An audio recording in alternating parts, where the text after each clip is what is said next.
new approach for the government subsidy policy has been drafted. In addition, a piloting program of this pesticide supply approach and concept of the basket of options has been developed from two seasons. So we did some tests in order to see if this work or not, and results we got are promising. Therefore, given the pesticide supply model proposed, any other stakeholders' comments are welcome on how other countries deal with this. We know, for example, Tanzania is also implementing a subsidy policy, so I would like to know from you how you deal with pests and diseases, and how you implement this subsidy in order to develop the subsector.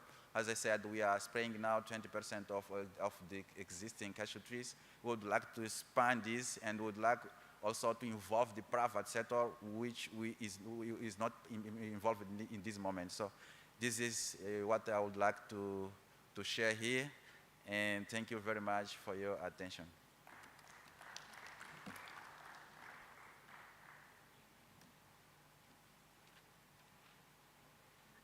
Thank you very much, Mateus, for your presentation on the subsidy model in Mozambique.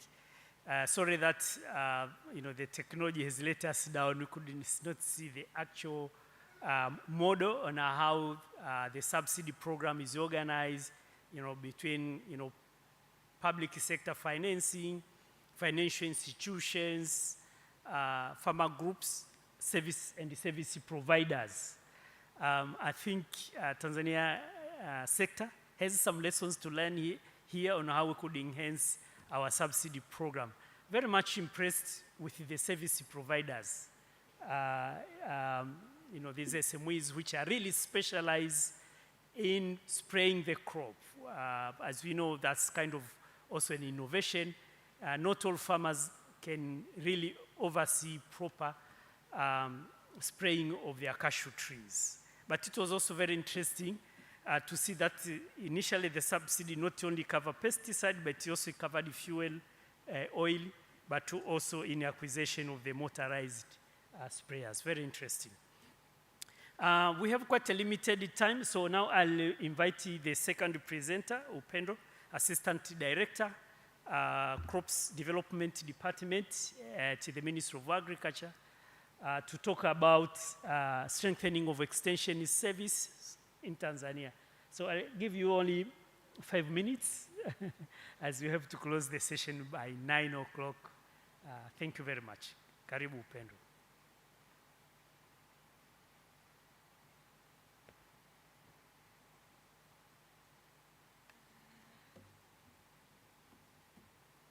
Thank you, moderator. As the moderator said, I'm Upendo Mdeme from the Ministry of Agriculture. Can I recognize the farmers within the audience, please? Farmers. Okay, thank you. I may use English and Swahili so that the audience can get what we are discussing, because some of farmers, we leave them behind unless the organizer can tell them how to change the language in their gadget if they have. Okay. If the system is working, you can go to the second slide.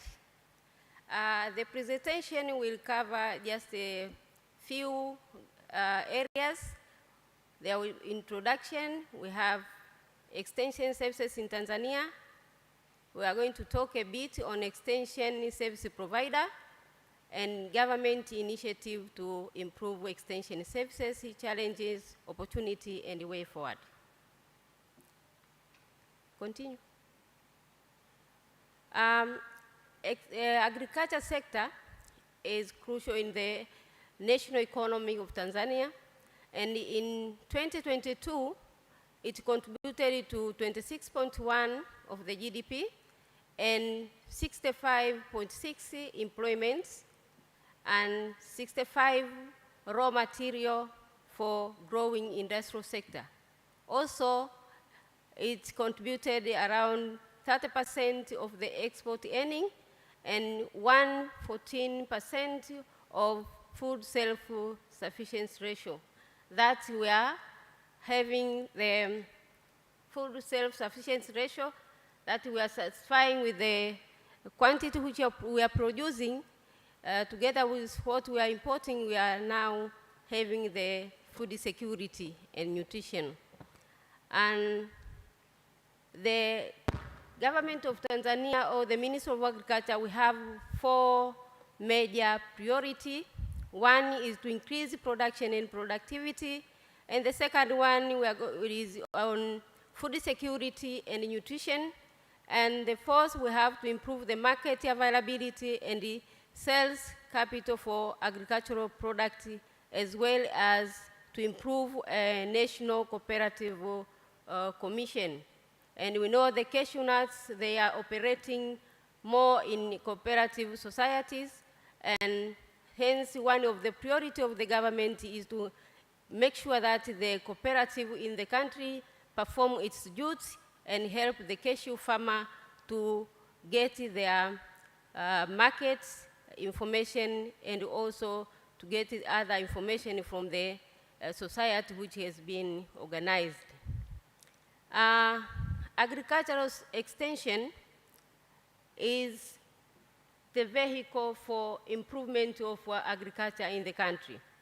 And the key role of an extension agency acts as a technology transfer, but is the one who knows the farmers in the locality. So the extension agent has to know the package of the extension services required to that particular location. So the researcher, after developing the technology, now the extension agent is the one who has to package that technology so that it can suit the area where that extension agent is operating. So the extension agent is a bridge. Is the one who connects the policymakers, the businessman who is doing business in agriculture products, and the researchers who are the technology developer. Continue. Extension services in Tanzania has undergone several changes since the independence. In 1972, it has gone decentralization, where the extension services were under the Prime Minister's office, and the LGAs, the duties for supervising extension services was delegated to LGA. And the reason why that decentralization has taken place is that the LGAs is where farmers are, and the LGAs is where most of extension agents are. So it is relevant to decentralize these extension services so that the extension services in the respective LGA can be conducted and monitored at the area where the farmers are, and the LGAs, they know their farmers and their needs. So the aim of the government was to enforce or to improve the service provision of extension services. Currently, the extension services are under the President's Office, Regional Administration, and Local Government Authority. So it is no longer in the Prime Minister's office, but now it is in the President's office. Continue. There is key roles of the Ministry of Agriculture or the central government, and the roles of the LGAs. The key roles for the central government is to provide the policies, regulations, and guidelines, and then to supervise the professionalism of extension agents, as well as to ensure the quality of the services provided under the local governments with those extension agents.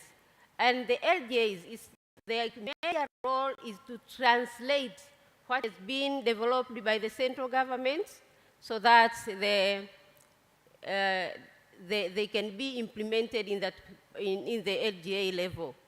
Also, they provide the technical backstopping of the extension services to the farmer, because as I've said that the farmers are in the local government authority, so the roles has been stipulated in the law, and the role of the Minister of Agriculture is to ensure that the service under the local government are performed as it has been indicated or it has been required. Oh, thank you. Let's move. They have only 2 minutes. Oh, we have a number of service providers.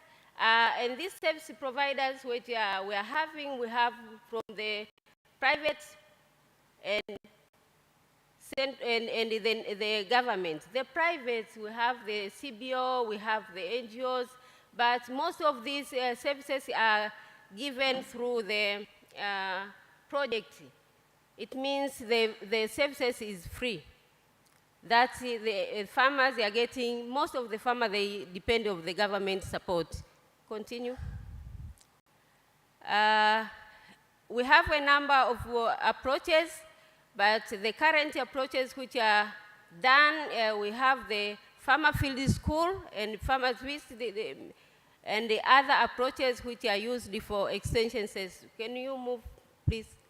It shows the number of extension services which are available in different regions, and the vacancy or the number of extension agents required.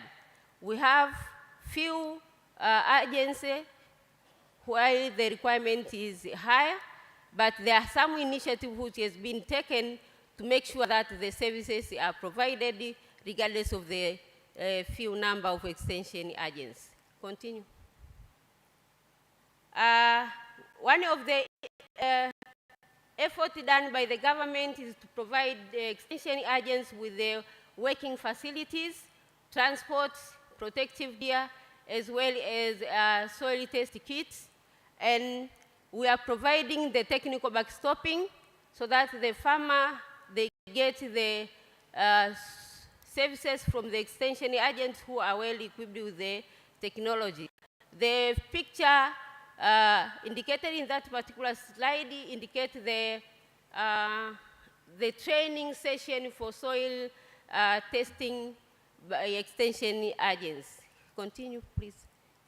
That is our E-extension. We have the M-Kilimo, and we have call center, which is operating from 7:30 to 10 p.m. So people, they contact the ministry to get the technical backstopping or clarity for some issues regarding to agriculture. Can you move, please? Oh, sorry. Okay, thank you very much. What I'm saying that we have initiatives, a number of initiatives. We have the training of the cashew nut operators on quality issues, and we have a number of achievements which has been done, that the cashew nut quality has been increased.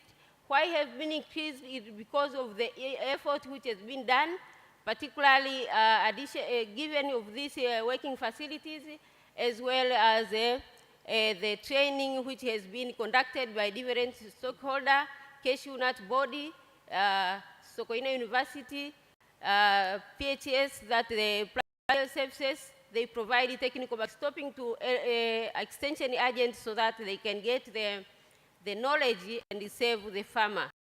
What are the opportunities? We have a number of opportunities. We have the reputable research institutes where we get the technology, the improved seed, the improved agronomic packages, and the like, and we have the political will. Why I say political will? Because the government is investing much in extension services.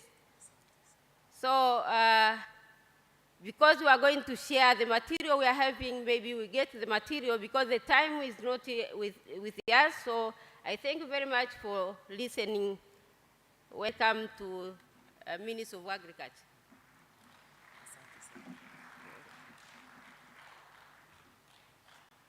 Yeah, thank you very much, Upendo, for your presentation on strengthening of extension services.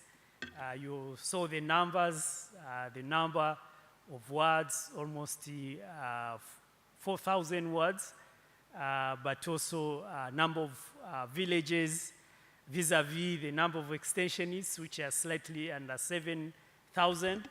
And as Upendo mentioned, the government is now in the process of revitalizing the extension services by providing working tools. But she also shared the experience on the various models of delivering extension service, the farmer field school, but also by the e-system, which has been helping, and the call center, which has been helping farmers with information on agronomic practices.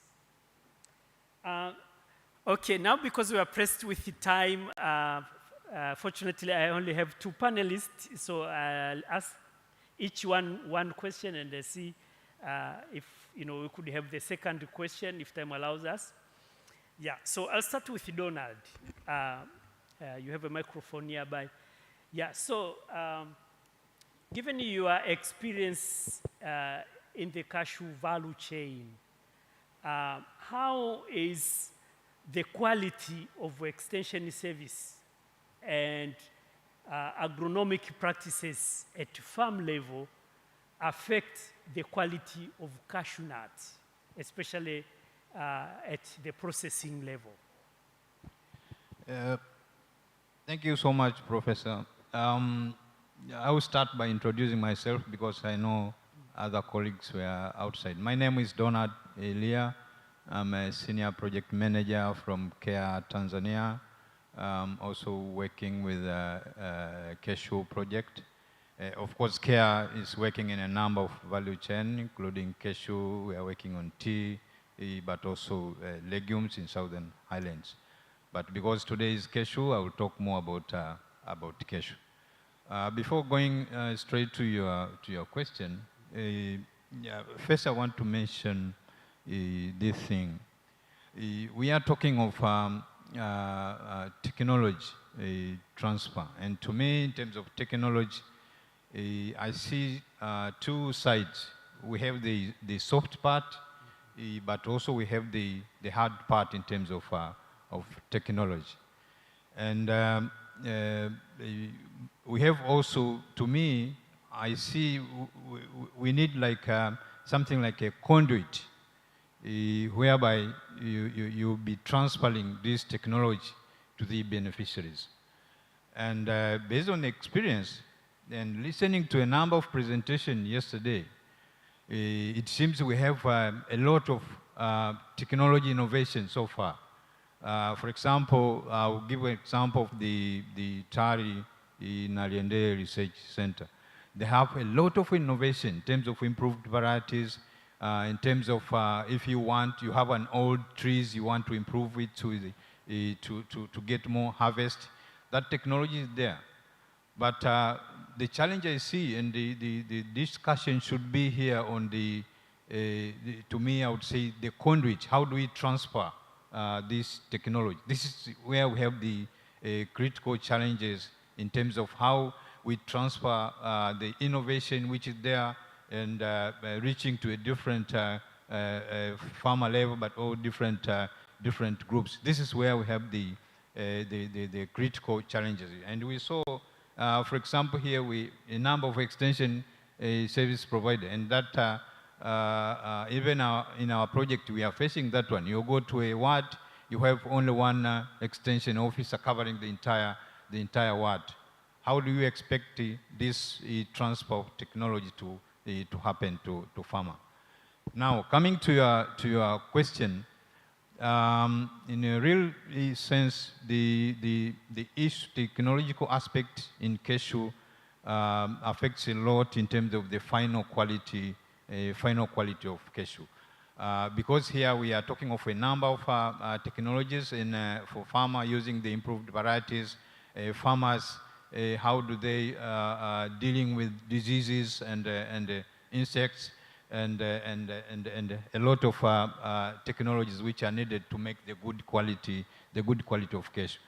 For example, if you are not treating well your cashew trees, obviously it is going to be affected by insects and diseases. And ultimately, at the end of the day, you are getting a poor quality cashew. You are getting cashew with a lot of spots.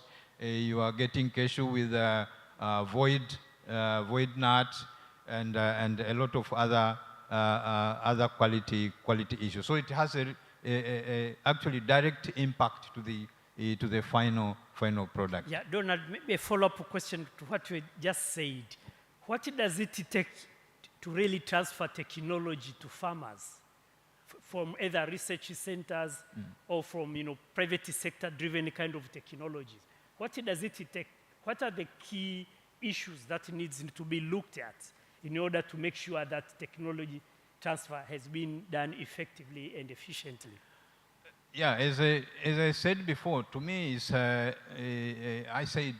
it's a conduit. It's a how do we transfer this technology to the farmer? It's about the media of transferring. For example, for us, based on the structure of the Ministry of Agriculture, we are depending more on the extension service staff.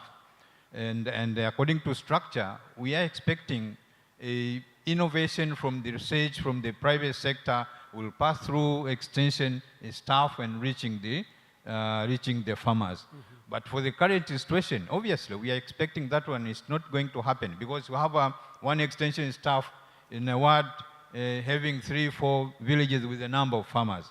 How do we expect, even if this extension staff is having all skills, all technologies, but how this is going to be transferred?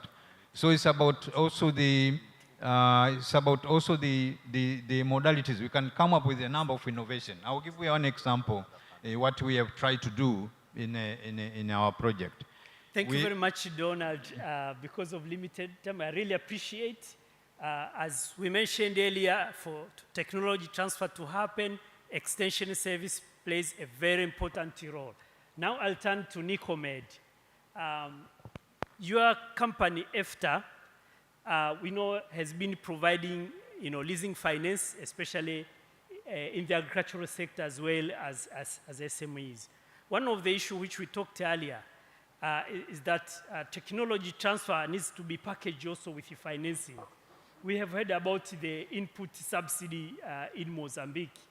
As EFTA, do you see an opportunity here of facilitating technology transfer through leasing finance? Thank you, Prof. For those who just walked in, I'm Nicomed Buhai from Equity for Tanzania, EFTA, a financial leasing company, non-bank financial institution, specialized in equipment leasing.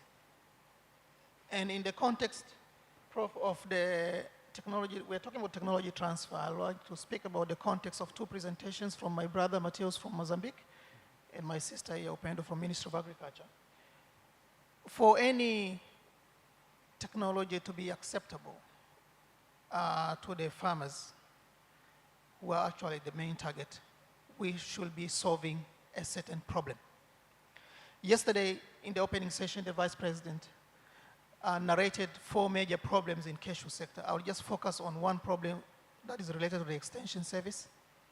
And in the context of the 2 presentations, yesterday also, Deputy Minister of Agriculture said that we are currently harvesting 10 kgs of cashew from 1 cashew tree. And our aspiration is to reach 35 kgs. So that is the problem we need to crack. Now, in the context of the presentation from Mozambique, subsidy program for spraying, the motorized sprayers has been traditionally used in cashew sector for many decades.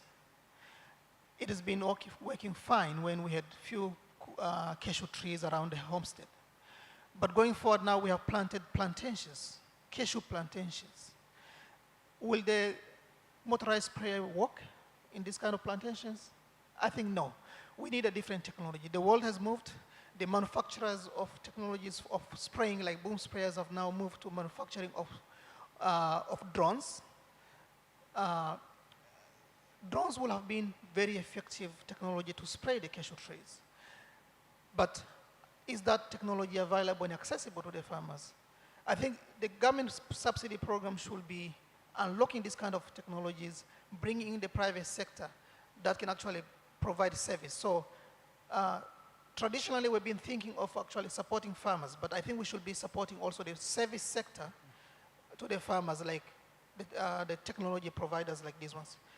Institutions like EFTA, we provide equipment finance, equipment leasing to the private sector in the entire agricultural value chain. Specifically, if you talk about cashew, any technology, any equipment that adds value, that is a productive, it is within our mandate to support. So from the sprayers all the way to the processing, we have provided state-of-the-art technology equipment financed in one or two cashew processing facilities in Tanzania, and we'll continue to do that, including providing equipment for the farm preparation, the tractors.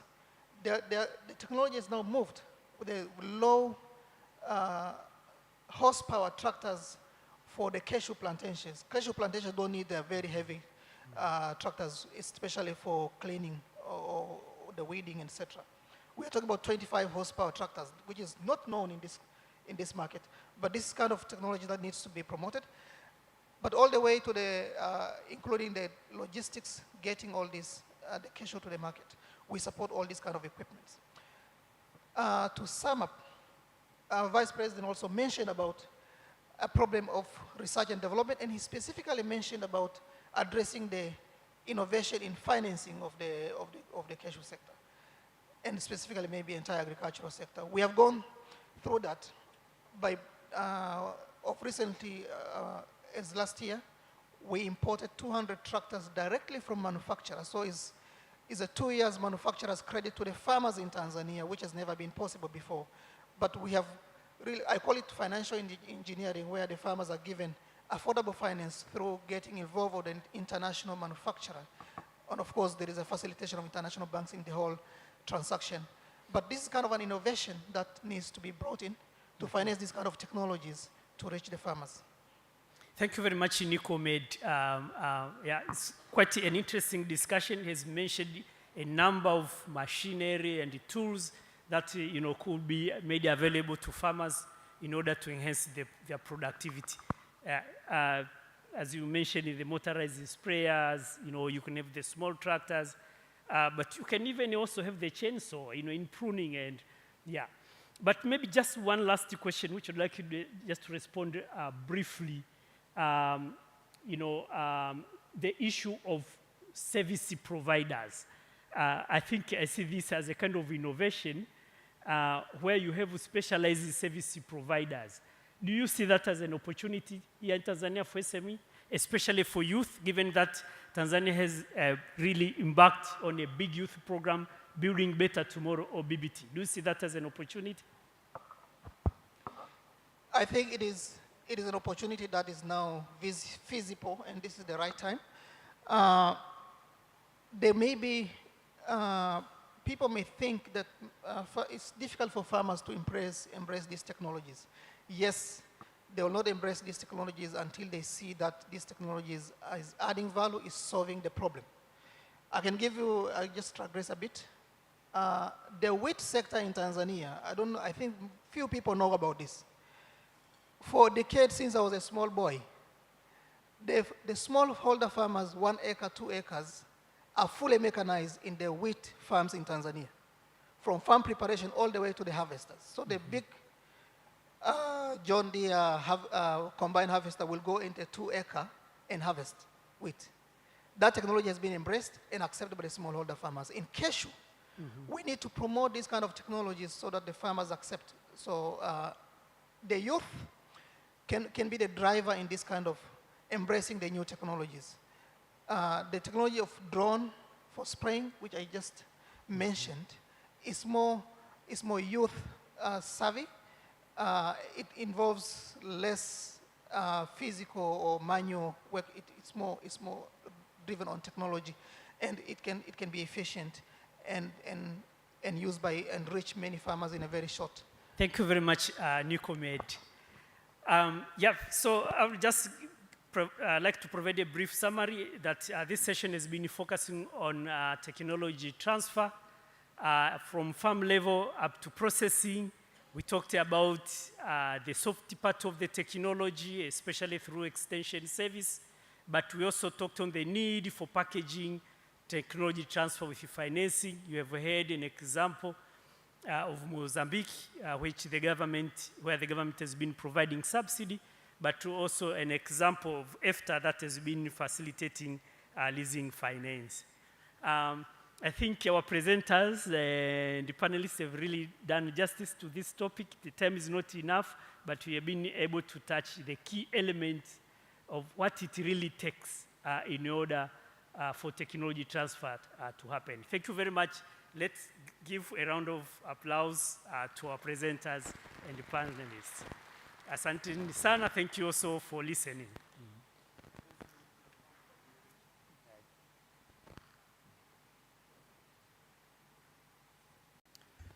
And another round of applause to Professor David Nyange of Aspires for moderating this session. Thank you very much. Can you please move forward for a group picture? Just move a few steps forward, yes. Wonderful. Do you want to sandwich a lady? Put her in the middle? Yes, that's correct. A round of applause, thank you very much. Now, just a quick announcement to all the presenters, panelists, and moderators from yesterday and today. If you're here and you know you play any of the roles as a speaker, as a presenter, panelist, or a moderator, please make sure you liaise with Mr. Kimangila, who is looking onto your logistical arrangements. And I will quickly mention his number if you want to grab your pen. Liaise with him for your logistical arrangements, 718-635-818. As we proceed, now officially start day 2, I would like to recognize the presence of, I can see the Excellency Ambassador of Netherlands to Tanzania. Thank you so much for being with us. I can see our distinguished district commissioners. Thank you so much for being with us. We are totally delighted to have you with us. But we also have the Director General for CBT. Director General, is that correct, or Managing Director? That's the senior management of CBT and board members present, but I would also like to recognize all of us present and delighted that we are very good to start the day.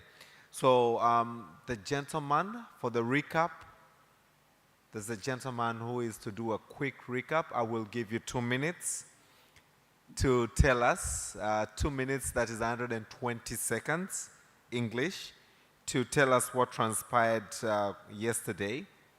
Just go straight into the issues. No salutation, nothing, just straight into the issues. And after that, as he's doing the 2 minutes recap, I would like to call the following to the stage. Please come to the stage. As soon as it's done with the recap for yesterday, we will move straight on to your presentation. My friend, Dr. Lucas, please come to the stage. He will be moderating a session looking onto the cashew industry in East Africa, investment and opportunities. And on this panel, he will have Mr. Francis Alfred, DG. Please come to the stage. Thank you very much. Can also invite my brother from TIC, Daudi Riganda, Karibu Sana, and Mr. Nakandongo from the Principal Investment Promotion Officer, Export Processing Zone Authority. Please just come all the way to the stage. Thank you so much. Do I have the gentleman from APZA? Nakadongo Fares. Nakadongo Fares. is not here with us, but KO, please coordinate to check if he's coming, so that as soon as we finish with the recap, we move straight into the panel.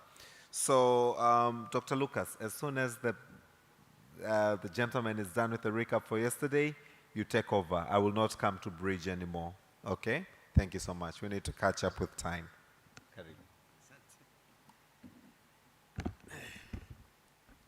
Good morning, everyone. I'm afraid I don't have time. Actually, my 2 minutes are over before beginning. Anyway, yesterday I think we had a number of issues, but I'll just go straight to the key issues that were made by the Vice President.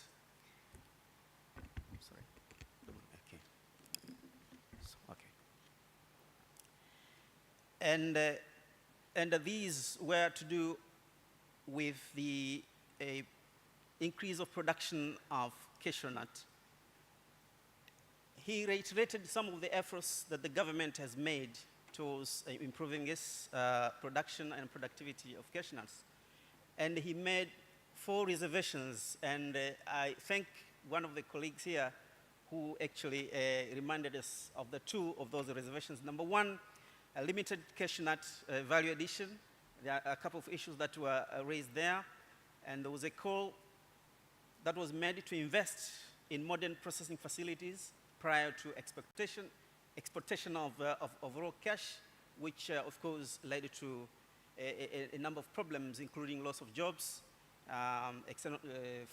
forex and the stuff. Then there was issues of extension services and timely input delivery to cashew nut farmers.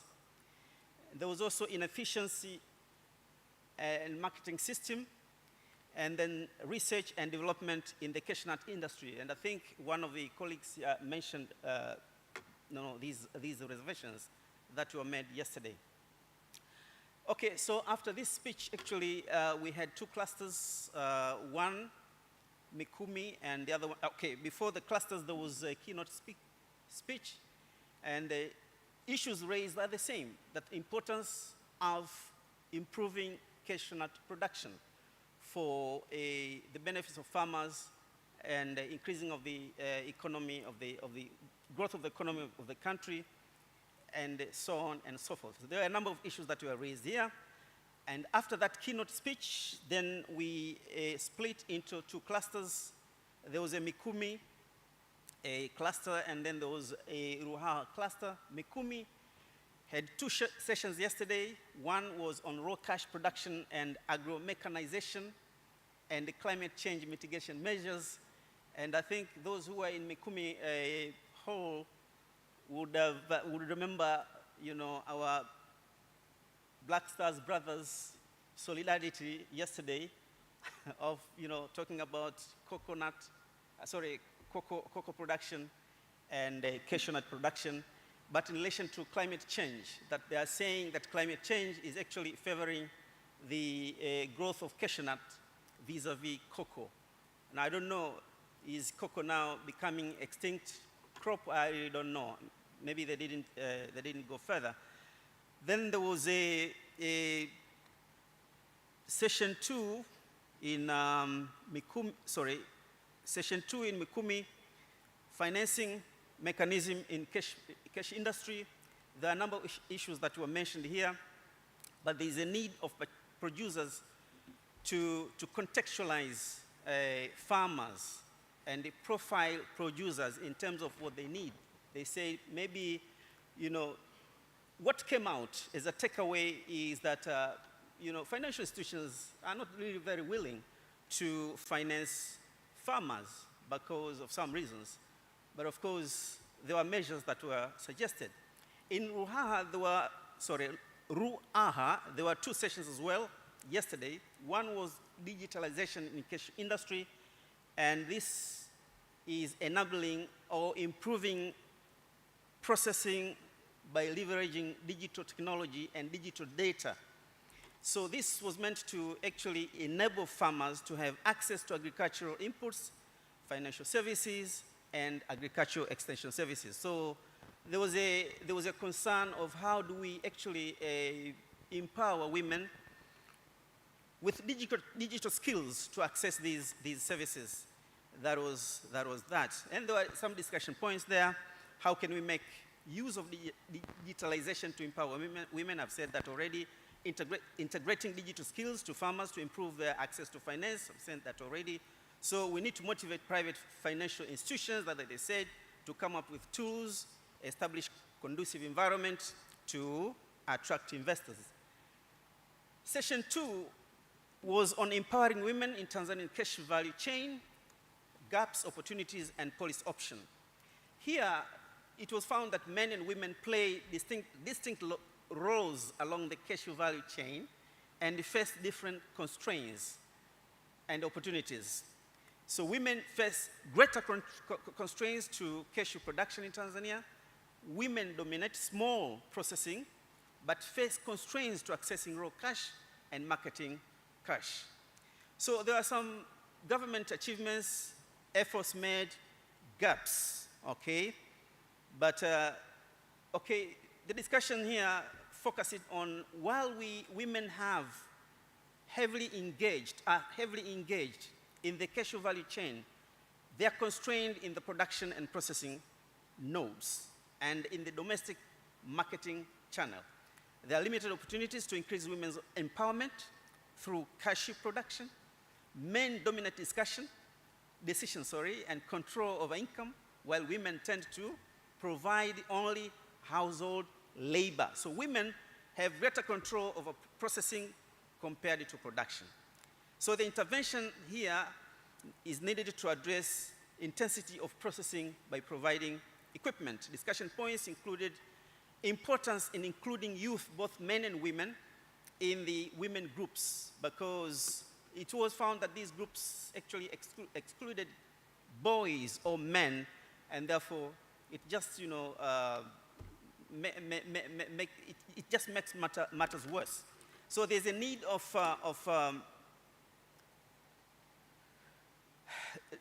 devising a way of how to finance women to engage in processing. So cashew nut production is a heavy investment. That's what it was found yesterday. So you need lots of money in terms of USD to fill just one container of medium size with processed cashew nut. Now, in this case, women need finances in order to invest in these kind of projects, which they don't have. So I think this is all about yesterday. Where is this? Okay, all right. Thank you very much.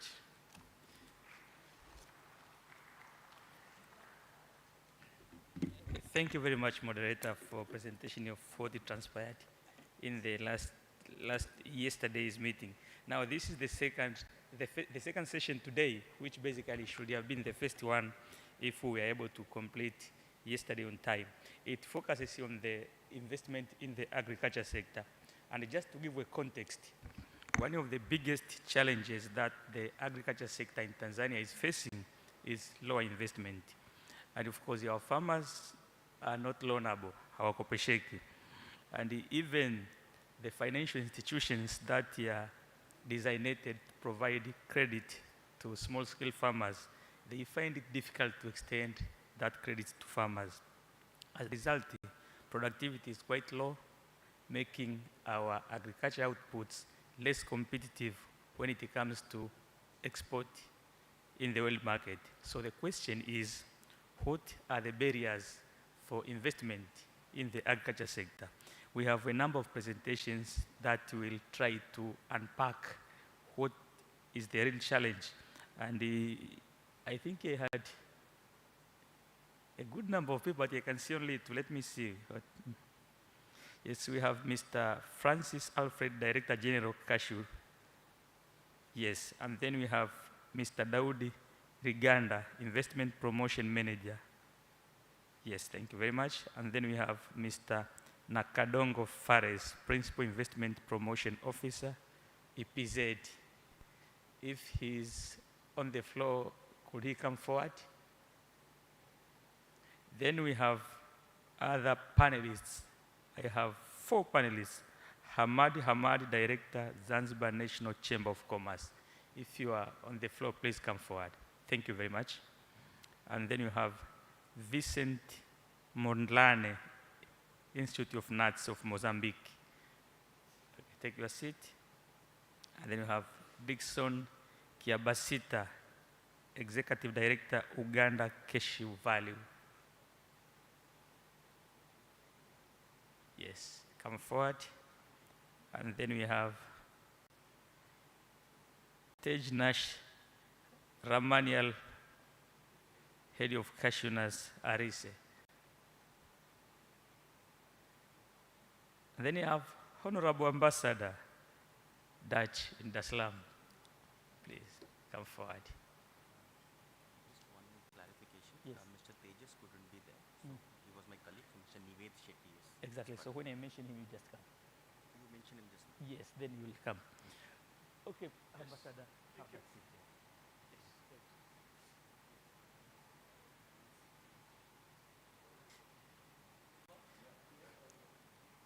Okay, then we have a good number of presenters and panelists. I would now like to invite the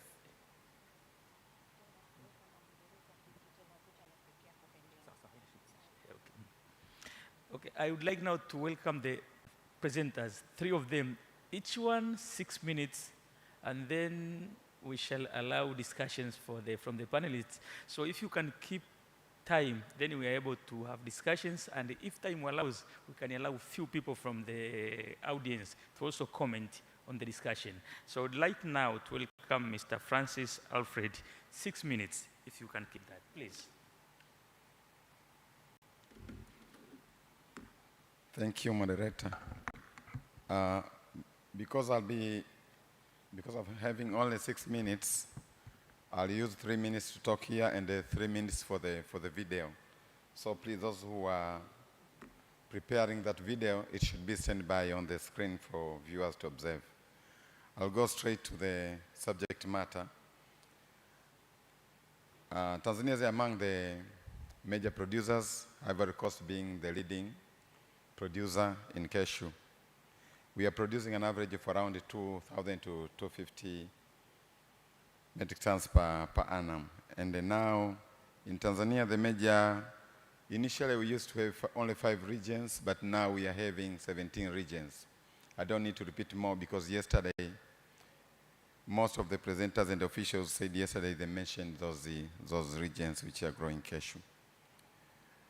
Over the years, we've been experiencing up and down in the production, but of recent and the way this season is going on, we hope to have a better crop with much better quality and a bigger volume as compared to last year. Straight, I'll go to the investment opportunities in Africa, in Tanzania, I mean. My major objective here is to mention the investment opportunities in the cashew industry. As we are planning to produce 700 metric tons by 2026, it means that creates opportunities for investors to come in. And the areas we are looking at include investment in establishment of farms for cashew, also value addition of kernel and byproducts of cashew, but also in machineries, equipments, pesticides. Also we need to have duty bags to increase production. So equipment and machineries and spare parts for processing. So as we are planning to increase production, we would like to invite various players to come and invest in the value chain of the cashew industry. I'd like to speak a bit about Maranje. We are establishing an industrial park in Maranje. It is in Mtwara. We've got an area of around 1,575 acres of land, whereby, so in that area, we want to establish plants for cashew processing and also for sesame. And we'll be having there around 10 processing plants which can process 300,000 metric tons of raw cashew, and also plants for value addition of sesame, and plants for production of CNSL and other cashew byproducts. There in that industrial park, we'll be providing land free of charge. Land will be free. So those investors who like to put in that industrial park, they'll be provided land free of charge.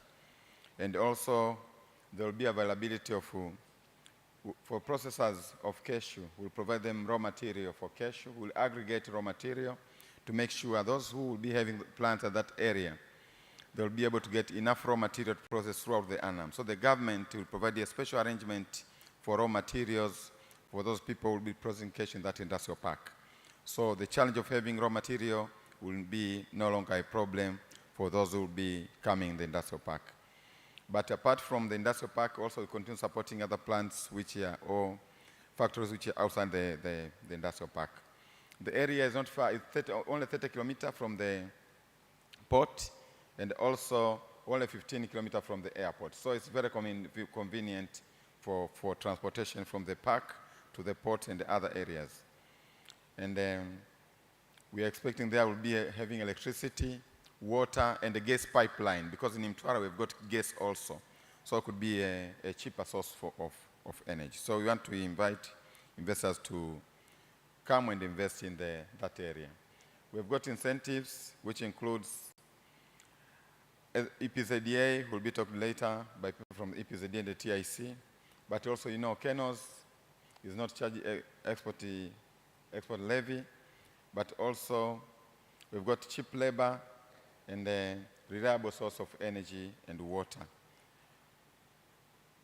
But also, as I said before, we'll be able, it will be easy to get raw material, which has been one of the major challenges. But also, the merits of investing in Tanzania, you know, we've got political stability and a peace. So when you invest here, you don't have to worry about anything because the country is so secure. Also, ample land is available also for those who want to establish farms, and also advantage of seasonality was talked yesterday by the Vice President. We're getting advantage of seasonality that during the marketing season in Tanzania, most of the other countries, major producers, they are off season. So it's better to invest in Tanzania because of that advantage and the wider market for various materials. Now, because of the time, I would like to, we are prepared, we have an industry strategy from 2023 to 2030. Now I would like to have a look, to invite you to have a look at the video on what we intend to achieve in the coming years towards 2030.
Okay, thank you.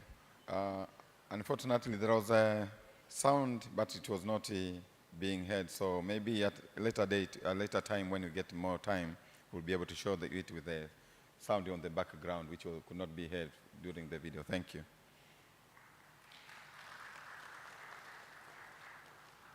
Thank you very much, Mr. Francis, for presentation, which has actually pointed out the direction of investment that the board is looking forward.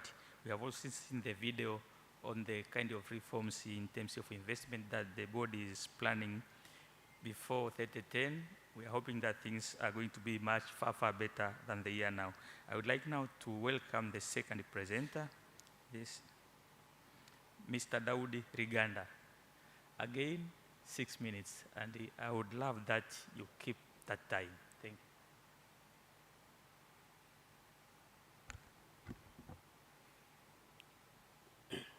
Good morning to you all. I've been given 6 minutes, so instead of presenting, I'll just speak. I will start by informing you, especially for those who do not know what Tanzania Investment Center, I'll start by explaining to you what TIC, or Tanzania Investment Center, is. The Tanzania Investment Center is the government agency that is responsible for investment promotion, investment coordination, investment facilitation, as well as advising the government on all issues or matters regarding investment policies. And right now, TIC is under the President's office. We have the Ministry of Planning and Investment that is supervising TIC. TIC operates as a one-stop center or one-stop shop. What does that mean? At TIC, you will find 12 government institutions that are helping or assisting investors in obtaining various permits, various approvals, and licenses.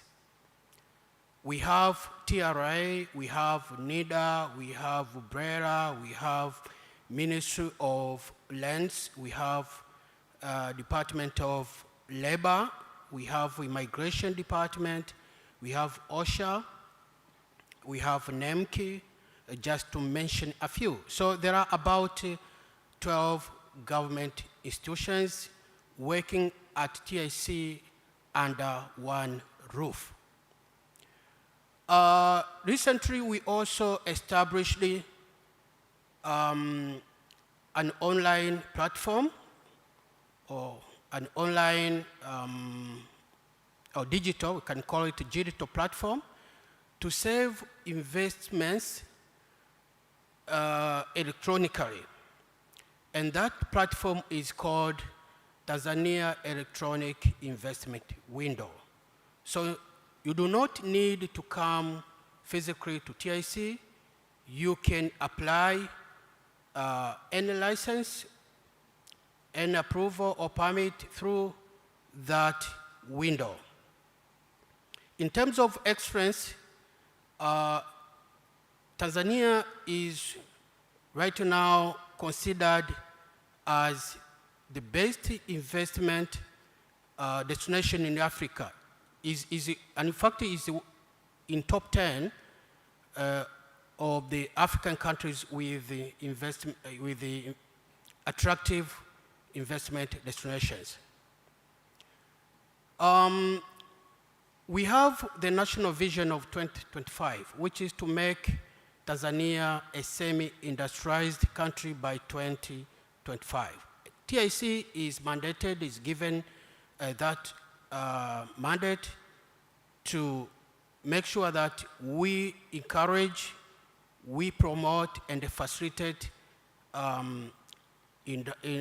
investments in various industries, as well as in other sectors to reach that goal. So for those who want to invest in Tanzania, we have set 3 categories. We have normal investors, we have strategic investors, and special strategic investors. Normal investors, in order for a local investor to qualify as a normal investor, he or she must attain a minimum investment capital or threshold of 50,000 USD. But for foreign investors, the minimum investment capital is 500,000 USD. And for those who want to invest as strategic investors, the minimum investment capital for local investors is 20 million USD. And for for foreign investors who want to invest as strategic investors, the minimum investment capital is 50 million USD. But there is also another category, which is special strategic investor, and the minimum investment capital for that category is 300 million USD. The difference between the first and the last 2 is that for normal investors, there are standardized incentives, but for strategic investors and special strategic investors, there is no standardized way to get incentives. But rather, those investors will have to negotiate with the government on what they need, what the government should offer for them to invest in Tanzania. Now, why should we invest in Tanzania? There are various good reasons you should consider Tanzania for investment, and we have been singing those reasons now and on.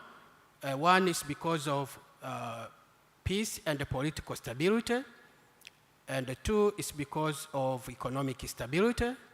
3 is because of plenty natural resources that we have in Tanzania. And 4th is because of investment guarantees that we have signed or ratified with international organizations. And lastly, is because of access to market and the strategic location of the country. Now, as far as cashew industry is concerned, we know that in Tanzania, cashew nuts can be growing mainly in southern parts of Tanzania, especially in Mtwara, Lindi, and Ruvuma, but it can also be growing in some parts of Pwani region or coast region, some parts of Tanga, and some parts of Singida, especially Manyoni district. Tanzania is the 3rd cashew producer in Africa. It is also the 8th cashew producer in the world. However, we only export about 70% of raw cashew to abroad, to the international market.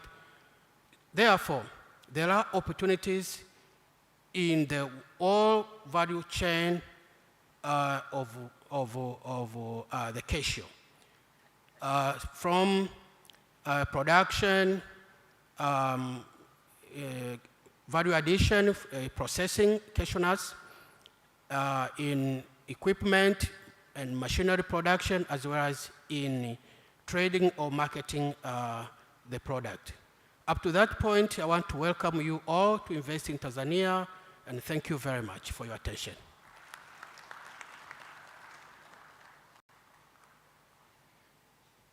Okay. Thank you very much for presentation. You have taken us through what it takes for whoever would like to invest in the country, but also incentives around investing in Tanzania. Also, you have taken us through the opportunities that are around the cashew production. There are a lot of opportunities there. So I believe that more and more understanding of these issues can enhance investment in the agriculture sector, particularly on the cashew sector. Now I would like to invite Mr. Nakadongo Fares, Principal Investment Promotion Officer, Export, for, yes, welcome. Okay, maybe he's not there. So if he's not there, then we can now go straight forward for the panel. We have 5 panelists here. Therefore, we have maximum of 2 questions. I think we shall have 1 question each. But then, depending on the time, we can have another additional questions for the panelists. And of course, if we have time again, we'll allow some few people from the audience to talk, to give their comments, which I think is very interesting. So the less time you take, the more incentive for the other to participate. I will start by His Excellency Ambassador.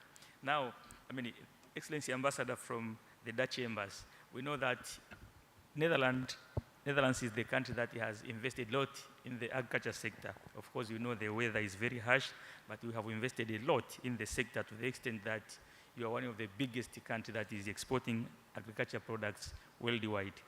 So what do you think that Tanzania should do now to get in that direction? And of course, being a partner to Tanzania, what has the Dutch government done to promote investment in the agriculture sector in Tanzania? 2 minutes for you. Thank you very much. Well, first I would like to give a compliment to the TIC. I think what you're doing in streamlining the work of investors here in the country is very important. Well, you mentioned already that the Netherlands is an important country in the processing of all kinds of agricultural products. And if we look at the situation here in Tanzania at the moment, you see that a very important part of the installed capacity of processing of cashew nuts is financed by European investors and is operated by European investors. What do they need for the future to grow this installed capacity? I think first what is very important is a strategy. The strategy that you now have come up of jump-starting the installed capacity of cashew processing in the country. What investors need is a stable strategy and clarity for the years to come. That is where they can bank on when they make their proposals, when they make their business case. A second thing is what is very important is to have stability on taxes and on levies.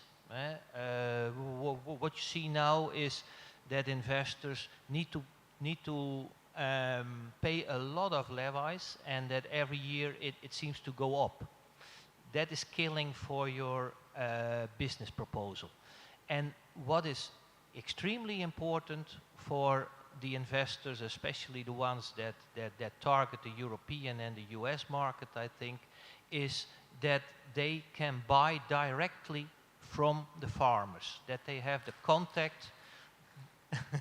Thank you very much. That they can have the contact with the farmers. The traceability is what in the US market and the European market is needed. Why? The consumer wants this. They want to have clarity on where the product is made, how it has been harvested. They want a guarantee that there is no child labor involved, etc. So you have to give those kind of guarantees, and you have to provide all kinds of guarantees to the consumer and to the traders. That's in a nutshell, I think, what is the view of the European investor that wants to go to, or that wants to expand the business in the cashew processing in Tanzania. You have the best cashews in the world, so make sure that it gets also the royal treatment in the processing system. Thank you very much. Thank you very much, Honorable Ambassador, for having taken us through the processes. Now I'd like I'd like to send the question to Vicente from Mozambique. You know, Tanzania, similar to Mozambique, are the countries that have been very productive in the past. In 1950s, 1960s, Tanzania and the currently leading cashew producers were at the same level like Vietnam. But over time, the gap has been increasing over time. What do you think that we are missing and what needs to be done to bridge that gap which seems to expand, whereby at some point we are at the same level? You're welcome. 2 minutes. Thank you very much. Good morning, everyone. My name is Vicente Monla. I work for the Institute of Mozambique. I'm an economist. Well, first, I think to make farmers in more, we need to plant more cashew trees in technically recommended spacing to increase yield and production, and levy subsidy improved seedlings. Recognizing the weakness of the cashew production in Mozambique, the government has introduced the price, the producer reference price, in order to elevate the gain from the production. So the reference price must be understood as the range between the price from the producer and the parity price from the processor. So we also need to organize our producers in groups or cooperatives and associations. And also we need to empower them so that they can better defend their interests. It's also necessary to increase local processing levels to complete the cashew value chain. So what went wrong among our countries in Tanzania and Mozambique? First, we failed to maintain steady the planting policy. And the reason why it's happening, maybe it's associated with the civil wars in Mozambique. We had this situation during 16 years. And many producers abandoned the plantations. And we left agriculture in Africa to the second plan, in general, by the youth, who are seed generations. Also, the emergence of pests and disease that we did not have previously.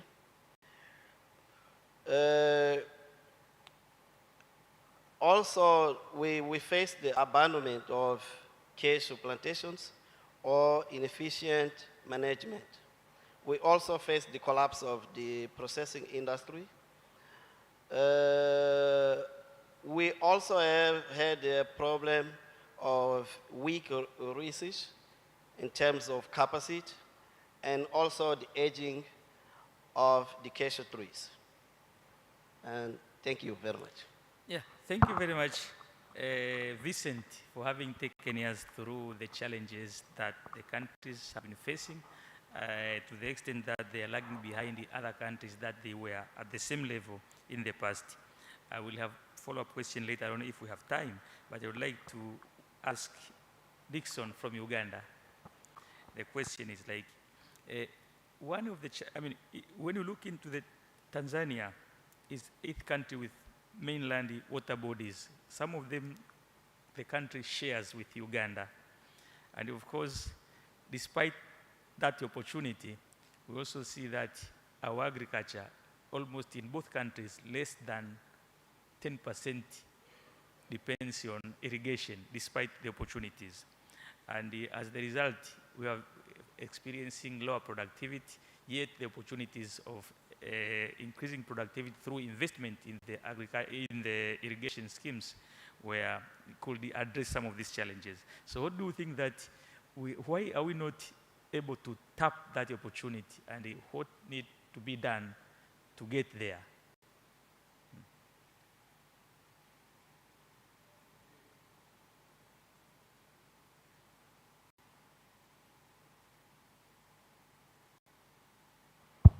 Yeah, thank you so much, Dr. Locus. Once again, I'm Dixon. I lead the Uganda cashew nut value chain. That's a very good question. We just don't share water, actually. We don't just share like the water bodies. We have so many things. The other day, Uganda, we had independence, just on 10th October. Tanzania was the first, we followed, and then Kenya followed. So you see, we really have a relationship. So the water bodies are just, of course, they are our bodies, and then we are maybe not utilizing them as we should. The fact is, when we are united, and to do with your question, we need to think about ourselves as East Africans. We are here right now talking about, you see, we are here, this is Cashew, Tanzania International Cashew Conference. But what makes us one? From what Mwalimu Julius Nyerere used to say, I like how the current president is also taking it. How are we shaping ourselves? How are we going forward? Because we have a lot in common, but we are not making use of this. And this is shocking. For example, now we have the East African community, as you know, politically, economically, and now we have DRC. We are thinking of maybe having Somalia. We are now, right now at the coast. You can imagine how much of a coastline we have from here up to Somalia. All that is really things to do. Those are water bodies we could share really, and a very good market. So sometimes we don't think about what we should be doing. If you compare with the foreign markets, like where you're talking about America, the Asians, the Indians opened the market for the cashew. The Indian market is open from Tanzania. Because of course they are trading, they are in commerce. But how are we doing it ourselves? How are we relating with them? So we have a lot to learn and maybe put together. And then